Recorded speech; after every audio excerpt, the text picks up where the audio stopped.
All right, it's been about 60 hours since the pour, and now we're gonna get these forms off on the pump house and start cleaning up some of the rough concrete and prepping this for the sill plate and framing out the pump house. I am really excited to pull these forms off. This is like 100 times more powerful than pulling tape off after painting. Whew, let's do it. And so I began to remove all the wood that was holding the forms onto the concrete of the pump house. All right, let's see how it looks.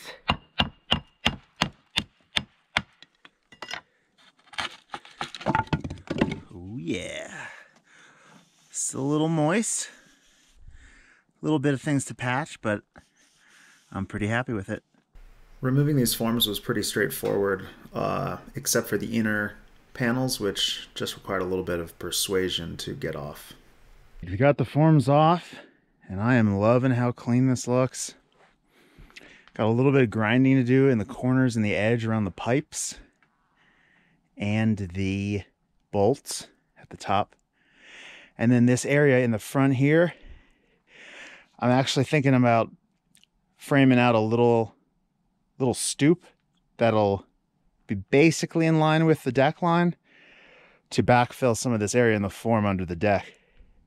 Because I'm not super keen about having this insulation exposed where the plumbing comes through. And we're talking just like a little bit of slurry in there and trowel it nice with this cleaner edge here.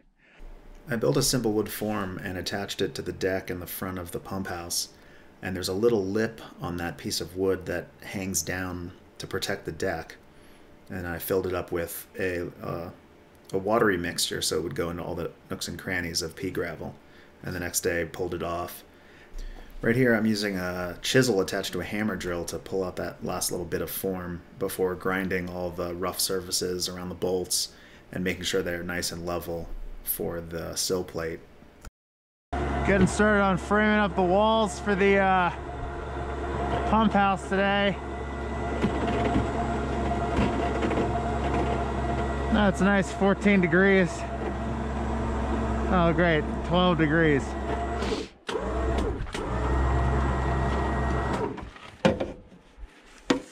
It's very cold out and I'm not happy about it. But gotta keep moving. With the top of the pump house foundation all ground down nice and level, I just built all the walls in the shop where it was a little bit warmer and could ensure that all the different wall pieces were square and true. All right, we got the walls framed up for the pump house. There's their back wall and the two side walls. The bottom plate is a pressure treated 2x4. And then underneath that, we're gonna put this Pro Pink comfort seal to seal between the foundation and the walls. Here I'm attaching that Pro Pink comfort seal with some spray adhesive before bolting down the walls and checking for squareness and plumb. And then I could add the pitched part of the roof and the header for the door and reinforce everything before bolting it all down. Here I'm putting in the rafters, which are all held in their bird's mouth with long timberlock bolts.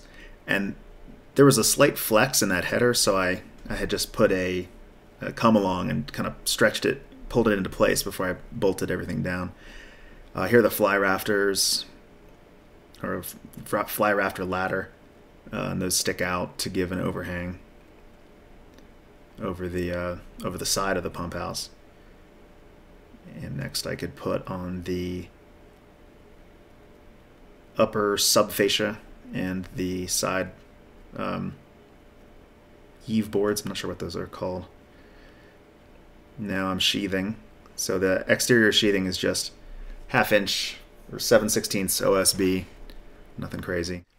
Now I swore last time I did fiberglass insulation that I would never do fiberglass insulation again, but it was all that was available, and at least I planned ahead and made everything 16-inch on center so that all the insulation would fit. Next up was to put the interior sheathing, which is 3/4 inch sanded plywood, And I decided to put that ceiling in before the roof insulation, mostly because I didn't get enough insulation, and so I was trying to get as much done that day as possible.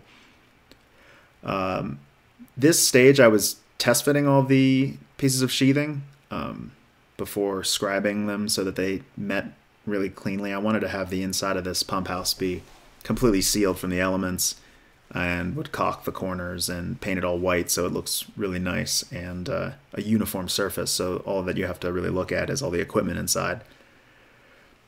So a lot of this was just test fitting these parts, and then there I'm planing and sanding down the edges so that they fit with the scribe lines. Everything was mostly pretty dead square, but slight flexes and curvature in the plywood and the concrete offsets and everything like that required me to trim in each little piece where it met. And it was a tight gap to begin with, and then once I had put caulk on it, there was no gap. A little bit of exterior sheathing right there, and then it's starting to get dark, but I put beads of caulk in all the corners and all the screw heads. It's just a white latex paintable caulk, and does pretty good with the gaps. And some Z-flashing on the side and around back to keep water from intruding underneath the siding. And now we start putting on the inexpensive house wrap. This was so much cheaper than the Tyvek stuff, and it's probably sufficient. I used relatively inexpensive pre-primed wood for the soffit boards, and here's some beautiful cedar, which required a little bit of fitting and tweaking to get those compound miters to line up. Once the fascia boards were installed, I threw insulation in that top cavity and sheathed the roof with 3/4 plywood, and pretty much used all the rest of the plywood scraps up, which is why there's not 2 complete sheets. And attached drip edge on the bottom and the sides. I use this window flashing material, which is basically like a cheaper way to get a small roll of ice and water barrier. It's pretty much the same stuff, and that is a lot easier to do on a small structure. Now, the felt paper did 3 layers, and the underlayment of shingles up the side there too, and also at the bottom. These are shingles to match the house, like architectural style. This went on pretty easy. It was cold. I remember it being pretty cold that day, but had to get the roof on. Well, I'm really glad I got the roof done yesterday, because it snowed like 4 inches. That's what I'm talking about. I don't see any water at all, even though it's starting to melt. Let's get this siding on. With the roof finished, I moved on to trimming out the corners with pine. It's mitered on the front corners and butt jointed on the rear, partially to get around a large piece of flashing, because the concrete foundation on the back has a little bit of a step. So by butt joining the rear trim, I could have one piece slightly longer without having a strange miter cut in the way.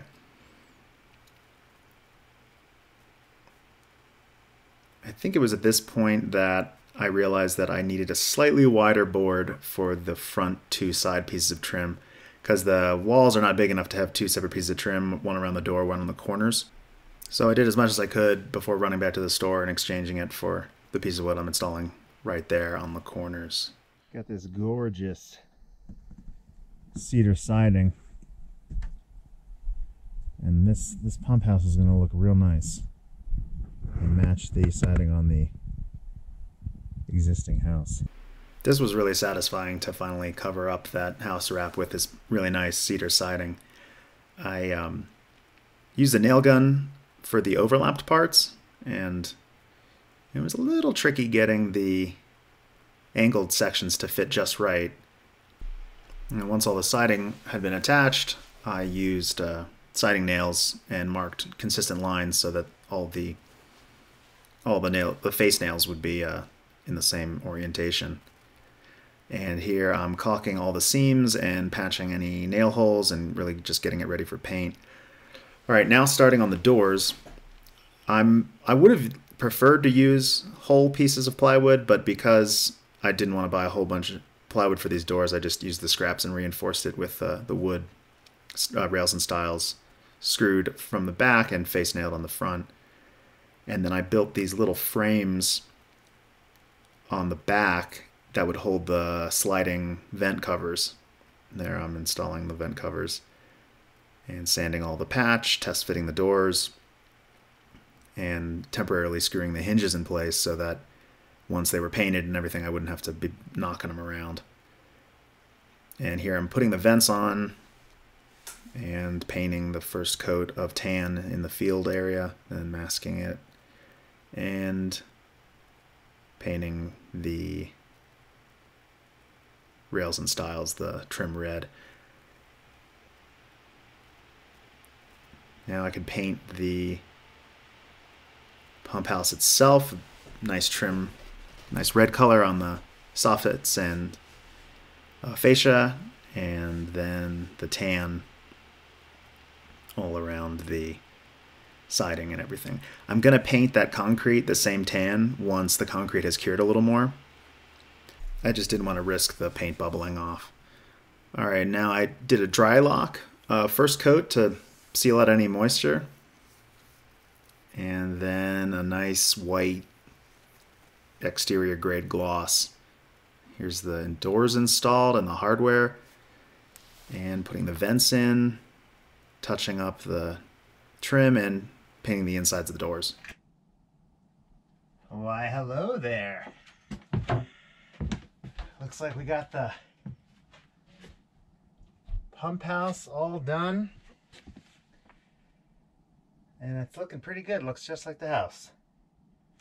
And let's take a look inside. Basically just white plywood walls. Once the concrete cures a little more, we'll paint the bottom white and the stubs of the pipes, so everything will be really clean, neat. We have these little vents so that in the summer we can get some air circulating naturally to keep the equipment cooler, whereas in the winter we want the heat to stay in and make sure everything doesn't freeze. So yeah, I'm pretty excited to start filling it with gear. Thanks for watching. Hi, if you liked this video, please let me know by clicking that thumbs up, and consider subscribing to the channel by clicking the red subscribe button. Please check the notes below the video for more ways to keep this channel going. Your support is greatly appreciated, and always, never stop building.